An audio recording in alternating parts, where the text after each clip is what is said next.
to Moonlight Madness, and we're doing a reading for fire, would you believe? But unfortunately, we've got more water signs in this read than fire signs, so I'm wondering if you have a lot of water signs around you that are in the media, that are in the movie industry, that maybe they're a Cancer with a Leo moon. Because your moon can be very effective on predicting what type of person you are. And if you're a Cancer with a Leo moon, you're going to be after attention, constant attention on you. So what I've pulled out, and it's the Lover's Path Tarot by Kate Walder, US Game Systems Inc. Sorry, Chris Walder. It's a deck I don't use very often because it hasn't been touched by anyone. I think maybe one person. And what I've picked up, the reason I'm saying that you may be in the movie making business is that I pulled the moon, and the moon is all about illusions and trickery. People appearing one way in one light and another way in the darkness. So they're hiding something. Something's being hidden from view from you, whether it's your son or daughter, that's a Princess of Cups, or even granddaughter. But you've got a Princess of Cups. She may be, or he may be, an air sign that has a couple of moon placements in Cancer, Scorpio, and Pisces. I know I've got 3 moon placements in Cancer, Scorpio, and Pisces. So I'm an air sign. I'm quick to temper, but I'm also quick to snuff it out. But I operate from deep emotions. And it takes a lot for me to get angry. But when I get angry, oh my God, you should be just watching, ducking for cover. It's like the Tower card in the deck. You've unleashed the beast, the Kraken, if you will, in the water's edge, because once those emotions that have been bubbling for quite some time come to the surface, it comes out as a rage, like a huge yelling, screaming rage. You don't take kindly to people that lie and deceive you. And when you find them out and you call them out in their bullshit, they don't like it much because you've seen through their crap. And I think you've got the power to see through illusions and people that pretend to be something they're not. In the past, you may have had to deal with another Aquarian, the Star card, or you are the Aquarian. In the past, you were more a humanitarian, more peaceful, more kind, more humble, a healing presence. You may work in the health industry. You might be part of, you worked in pharmacy or community nursing. You've done it in the past. You know how to look after people. You are very healing. You have a very healing presence and people love hanging around you. People love your aura. Your energy is what helps them live. I believe this recent event where you may have had a parent or a grandparent that was ill, I think just your prayer and just your visitation, having your presence in their presence, was very healing for them. And it may have helped them overcome death, which I've got in the readings here. You may have prevented a death by praying, by being around them. And then in the recent past, you've got the Emperor, so you may have been a power couple, as in, I'm reading for fire signs, Aries, Leo, and Sagittarius. You may have been like Queen Guinevere and King Arthur, a power couple, destined by fate. The Emperor is all the 4 kings of the major arcana. He represents the King of Swords, which is discerning and logistical and analytical. The King of Wands, which is all about creativity, that spark of the divine. The very good looking. These 2 people. You're a wife, and you may have been very attractive as young people, very attractive, charismatic, demanded a lot of attention in a room. Then you've got the King of Cups, who's very empathetic, very feeling, compassionate, caring, like a nurse. And then you've got the Earth, King of Earth, which is practicalities, money issues, banking things. King of Earth is all about watching your assets grow, wanting to put money aside for a rainy day, and building things, building financial Gain or building, as in fixing up a house or renovations, that's the King of Pentacles. The recent card that's crowning you is the Five of Staves. This is going to happen in the next, I can look this up because I've got it in front of me. The next 5 days, you're going to have arguments and people clashing and fighting and arguing over petty things about what's going to go on with you, as in your end of life or what happens after you die. There may be people in control of what you do right now, like a committee. 5 people that have your best interests or well-being that are going to decide your fate or future. Then we've got the Chariot. The Chariot has to do with desire. And it's also a Sagittarian card. It's about travel. Whether you're traveling to a state, country, overseas by water or plane or boat or by car, it talks about the desire to travel and find a way to travel between the dark and the light, steering the chariot between negative and positive aspects in your own personality. Your depression and your optimism is going to be coming into question. You have to steer that boat very well because you've got opposing people that are trying to upset that apple cart, because the chariot is always about forward movement. It also may describe what you currently get around in. You may be changing cars. You may change a car, trade a car in, get a new car. It talks about transportation. Your new mode of transportation to get to where you're meant to get to in the future, in the near future, if it is overseas, may not be by car. It may be by aircraft. Then we've got the Wheel of Fortune. Or perhaps some of you are passing from this life. The vehicle you currently drive yourself in, that's your body, is going to leave. Your soul's going to leave that body, that vessel, and you're going to travel to heaven. We've got the Wheel of Fortune. This is talking about money. Some of you, in one calendar year, will all of these things take place. You have one calendar year before you transform or pass from this life to the next in death, or that you transform your life in 1 year's time. It could also talk about money and luck and a turn of events that will happen in one calendar year. Then who you've got around you is the Queen of Cups, who is Pisces, Scorpio, Cancer, who is a mature female or male, who's over the age of 30, and they are trying to make balanced decisions based on empathy, empathetic, heartfelt conversations. They care for their family, they care for their friends, and they're artistic and they love the arts and they are very creative and they are very compassionate.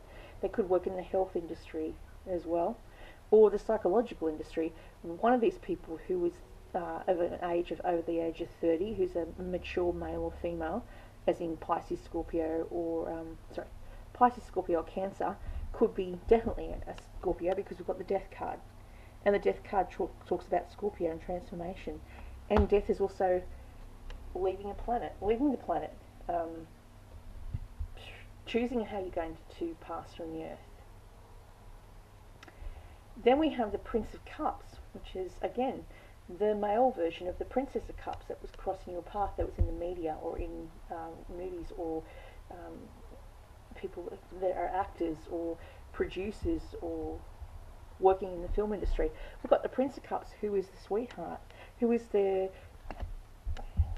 how would you call it, the horse whisperer, the person that is good at schmoozing with people, good at selling an idea, selling a dream. The Prince of Cups is extremely romantic, but can be very, how do you say, they get bored. They can look deep into your eyes and recite poetry, and then their attention is diverted elsewhere.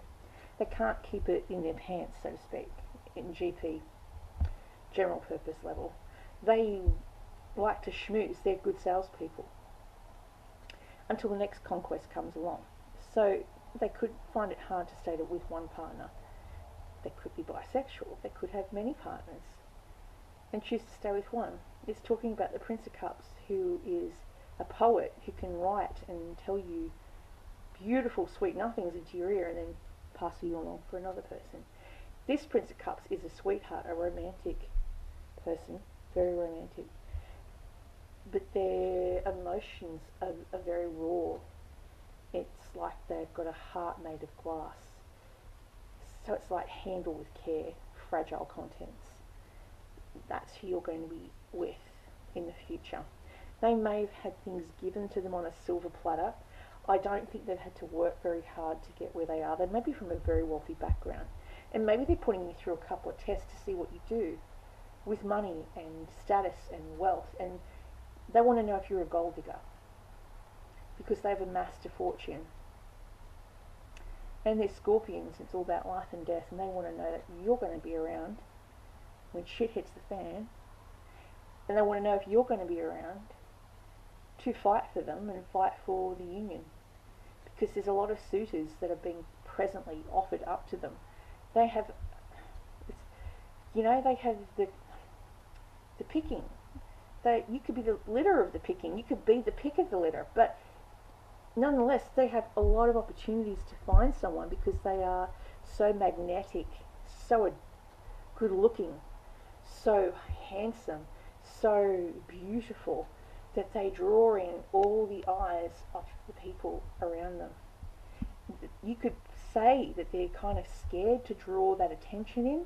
They may use a symbol, which is the magical eye of Horus, that reflects back negative energy because they've got so many people that are jealous of them, and that's why the fights break out. Because they're in a position of ministry or in power, or maybe they're a prince of a country and make big decisions, and they're a political presence, but those people have a lot of people that are jealous of their status, their good looks, their good fortune. So they feel the need to protect themselves with the eye to reflect back whatever's been offered at them. This is what I see. I've had the same problem when I'm feeling that I have to withdraw from life because of different things, recent grief and death in the family. We've had 3 or 4 deaths in the last 6 months. It can cause you to have grief episodes. It can cause you to have hallucinations. It can cause you to have a bunch of things that are all about disassociation with the current times. There is actually a term that I figured out what I'm suffering from, and it's called maladaptive daydreaming or disassociation. Yeah, because you're so upset by a grief or a loss of a couple of people that were very important in your life that you didn't think were going to die suddenly. My grandfather almost passed away. I'm reading for the fire sign. He almost passed away, 5 days ago? It's on Friday. And it was earth-shattering. I know he's not well. I know he's not here for long. But it really rocked me. And I started daydreaming through the daytime of future events for myself that wouldn't not go away. So I've gone online to study on how to deal with these hallucinations, and it's called Katie Morton. She's a psychologist and works with trauma and grief, and she's given me some grounding techniques. Apparently, when you start to daydream, you have to look for 4 objects that are blue, or look for letters of the alphabet starting with A. Look for something that starts with the letter A to ground yourself, to bring you back to your body, so your body's not going outside and you're not hallucinating. Apparently that works. So I'm going to try those techniques because I don't believe in any psychotics because they don't work on me. Makes me go and do weird stuff. One day I was given, I was hallucinating so bad, they had to stop me from running out the doors of the psych ward to go and jump off a bridge because that's what the medication told me to do. So I can't take any psychotic meds, I can't take antidepressant meds, I can't even take B1 tablets because I hallucinate on them. I'm extremely psychic. I'm extremely sensitive. People like us have to be careful what we take. Acorn's Invitation is out of the deck of the Fairy Oracle by Lucy Cavendish, artwork by Selena Fennec. Yeah, touch and exchange and connection. I think you need to be around people more. Massage is really good because that gets you in tune with your body. So if I massage my feet with lavender oil, then I'm calming my nervous system down, which has been on high alert since my grandfather passed away. I was so physically ill that I projectile vomited in the middle of the night because I was so stressed. I'm extremely emotional and I stuff it down like most people do. But lately, it's like I've gone back to being 7, and all my emotions that I used to be able to stuff down no longer can be stuffed down. I have to release them. Scared to fly. Okay. Some of you may be scared of flight. Some of you may be scared to go on aeroplanes because you have a fear of being killed in an aeroplane accident because you have the fear. Keeper of secrets. Okay, scorpion energy. Some of you may be dealing with a scorpion at the moment that's in your direct contact, and you're not trusting them, or you are trusting them with your secrets because you think they're trustworthy and they won't repeat what you tell them. They're going to look after you as best they can. But use your discernment wisely and do not confide in anyone, just anyone. Confide only in the people you think you can trust. So April's invitation is Touch Exchange Connection 17, which is an 8 card, and we're in an 8 year. So maybe some massage will help with calming down the emotions. This card represents a beautiful man, physically appealing, earthy in nature, well in body, healthy in sexual appetite, who has a strong association with the archetype of Robin Hood or Robin Goodfellow. Funny, I picked up a book yesterday and it was all about Robin Hood. He has something of fawn or satyr or pan about him, and while he is a man, truly, he's also there to help his woman by loving and honouring her physicality. He's a very sexual being. A unique aspect of the fairy realm is that it honours both the goddess and the god. Fairies teach us to be vital, to be healthy, and that part of this is to glory in our physical selves, our physical desires. So you may have strong physical attraction to somebody. This fairy man is talking about a kind of base physical gratification, a filling up of the void, an appetite for sexual encounters. He's speaking of true communal healing, loving touch, and as his fingers caress the earth, so he respects and loves the woman, the feminine, the mother, the crone, and the maiden.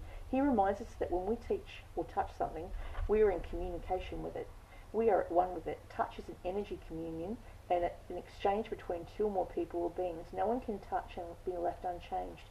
When we touch with our fairy fingers, super sensitive, I call it spidey senses, and fully aware and conscious, we experience the sublime and make better choices about who we touch and who touches us and why. So massage is going to be very important. Touch therapy is earthy sensuality. So I touched my mother's dog today. She looked a bit scared, a bit uneasy because, you know, new person in her environment. She doesn't see many dogs. She just sees my mum. Very antisocial. She's a scorpion as well. And the touch, just by touching her, I found her calm. I calmed her down because I'm the massage beauty therapist. I touched the heart chakra. I was touching her chest. And I could see her start to calm down. And she started then to want to eat something and then chill out her adrenal systems. Because I could sense she was on high alert because she's a scorpion, right? They're patrol people. They're like soldiers. They're like police officers. She's the guardian of the house. She's my mother's protector. She's trying to protect me and my mother. So that was a little bit more stress on her. So I was trying to calm her down. And I know that by calming her adrenals down, it's transferable. My mum will go touch her tonight and get all my calming energy transferred to her because it's all about transference of energy. So Scared to Fly is 18. You may have to go on a flight somewhere that you're scared about. It could be at a long distance. It could be on another side of the world, like the Northern Hemisphere. It is time to sense the atmosphere and wait for the right moment. It is not time to go when you are told by another, but when you know you are ready. It may look like hanging on to fear to others, but in fact you just need a little more to support you, and then you can fly high. It is truly about sinking into lunar cycles, so it's talking about full moon cycles. We've just come out of one. And finding the right time for this venture to take flight. When planning this step, be sure to do it at the right time when the moon, the energies, and nature herself supports moving forward. Learn more about the natural festivals and the lunar cycles and plan your step accordingly. Do not rush. Know that good things do take time and that slowly can indeed be a worthy way to work. Rushing can create dilemmas, so sense out what is right for you and get ready to fly higher than ever before. Now, I was watching a moon chart that was done by Alison Dubois, I want to say, and McMullen, who's her sidekick, who's an astrologist. And he said, there's Mars in Taurus, so watch your money. Be adventurous, travel somewhere new. We're in a stellium, it's a bunch of planets in each sign. It talks about the science of Gemini joins with Pluto, which is technological advancement and science and light. We're in Aquarius retrograde right now, which is electrical things are going to fail on you. Trust me, I've killed a phone, and the new phone doesn't work properly, and it doesn't pick up when people are trying to call me. We've got Mercury opposing Leo, which is, again, communication. We've got the North and South Node in war. Same energy as 1968 and 1969 on the 8th of July. So if we go into war, this happened back in the 70s, the Vietnam War, I think it was. We have the same lineup of planets like right now. And we landed on the moon on the 20th of July in 1968-69. So we've Sun in Leo and Sun in Cancer. So we've got your opposing planets. Sun in Leo is vibrancy and optimism, and Sun in Cancer is going within and protecting the home. So some of you may be moving home, moving houses. Yeah, so we've got Keeper of Secrets, which is 37, and that is to do with the scorpions in the chart. And it's talking about you're learning to treat something carefully and with wisdom. Deciding who to share your own experiences and thoughts with is an important step in knowledge, for when you squander your own precious thoughts upon those you know cannot understand, you are allowing your precious magic to be diminished and diluted. You are learning who to trust with deeper, more sacred moments in your life and your magics, and who to stay quiet with. Learning the value of hard-won crafting as opposed to the fiery genius of initial ideas, and enjoying the process of the in-between times, and without talking too much of them, observing the 90-10 rule. Do 90%, speak 10. This way your dreams and magics will live and breathe in life indeed. Be steady and quietly strong in the course of your love, rather than impulsive and wasting your magics. So much of the magic is made by turning up and crafting something simply, by doing the work, and it's so hard to convince people of that, and it doesn't make the magic any less for it. So, the crystals that I would be suggesting for the people I'm reading for today, we're working with, you're turning up as an emotional fire sign right now. You're turning up more like a Scorpio or Pisces or Cancer. So I'd be working with black obsidian for that. And I would also work with smoky quartz for Pisces, Scorpio or Cancer. So yeah, you have to work with that. The fire aspect, I would probably work with Tiger's Eye, which deals with protection against fighting, silly fights that don't mean anything, that hopefully will fizzle out. But there's a battle of minds and a battle of wills on deciding your outcome and deciding what your end of day looks like. There's a lot of people's opinions. How to enhance that? I would be working with selenite to enhance that. Anything with selenite in it will enhance it and magnify it times 10. That's all I have for you today for fire signs. Thanks for listening.